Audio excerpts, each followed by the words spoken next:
Welcome to the IBG Group Cultural Orientation class for you, our American host families.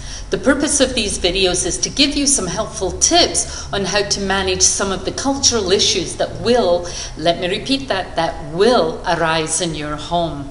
My name is Janet Robertson and I will be your host throughout this video series. So let's go ahead and get started.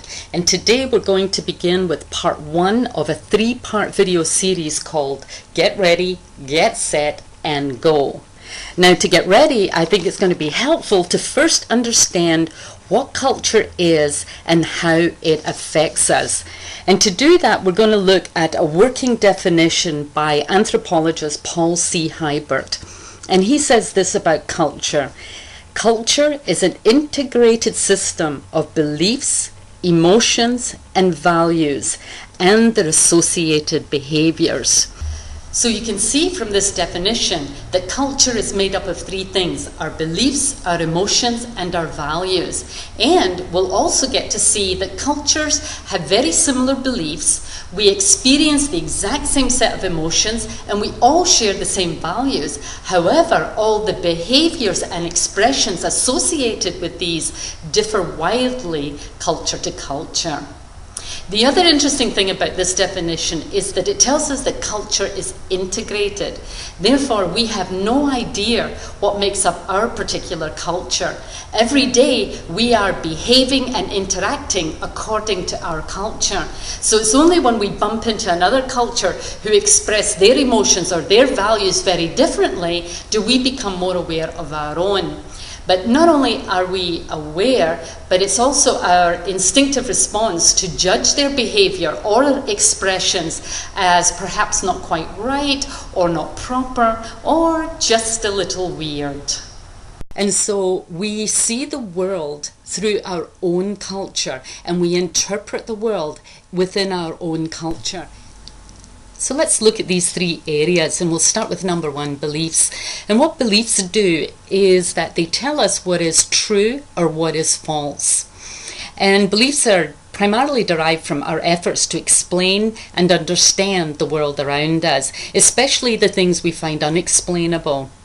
Now, all people see and experience the same world, but they often come to different conclusions about the things that make up the world, different conclusions about sickness, where it comes from, how it's cured, different ideas about what makes up the physical world we live in or what makes up spiritual world. There's a tribe in Africa that view all things spiritual if it's startling. So therefore, if an aeroplane goes across the sky, that is viewed as a spiritual, that it belongs to the spiritual world, not to the physical world. Now look at this little picture I've put here of this poor little chap that's fallen off a ladder. Now what do you think happened? Now most of us would look at this and say, well, he was probably careless, or perhaps there was something faulty with the ladder.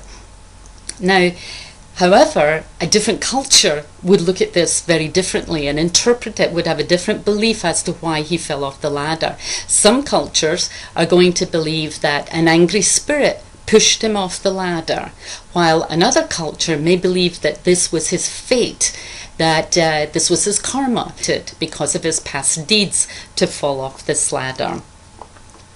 The second part we want to look at is emotions.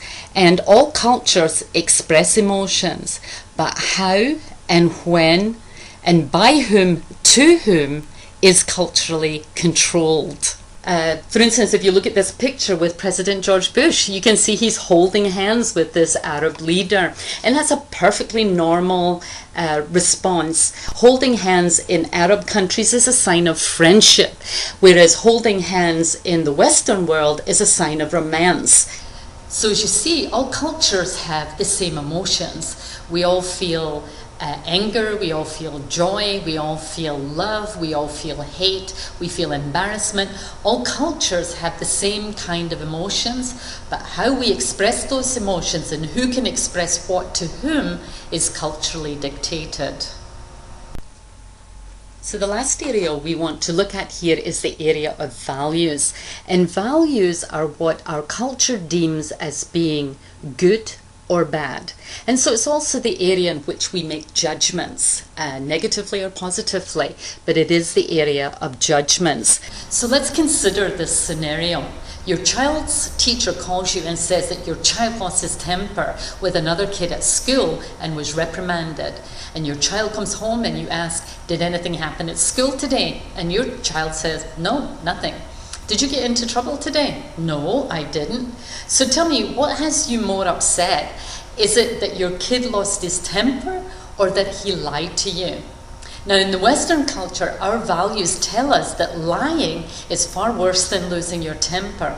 However, would it surprise you to know that in many Eastern countries, losing your temper is far worse? So it's important to know that each culture prioritizes their values very differently, and those priorities can often conflict with your priorities. Another example of conflicting values is many years ago I lived in India, and one day I'm looking for the post office and I stop an Indian man and I ask for directions, and he stops and he ponders and then he gives me a set of directions which I follow, only to find out no post office. So I stop someone else and I get a completely different set of directions. Now, during my first 6 months in India, this happened a lot. Every time I ask for directions, 2 out of 3 times I'm given the wrong directions. So here's what happens inside of me. I make the leap to believing that all Indians hate Westerners and are giving us wrong directions just to be a wee bit mean. And then the second thing that I do is that I stereotype all Indians as liars. But here's the truth of the situation. In Indian, the value to being hospitable and helpful is held higher over truth-telling. So when I was asking for directions, even although the gentleman did not know where the post office actually was, his cultural value dictated that he must be helpful. And so therefore, he was making his best possible guess as to where the post office might actually be. So you see, if you try to interpret your values on another culture, you're likely to make false judgments. I thought that all Indians were liars, when in fact, they were actually trying to be very, very helpful.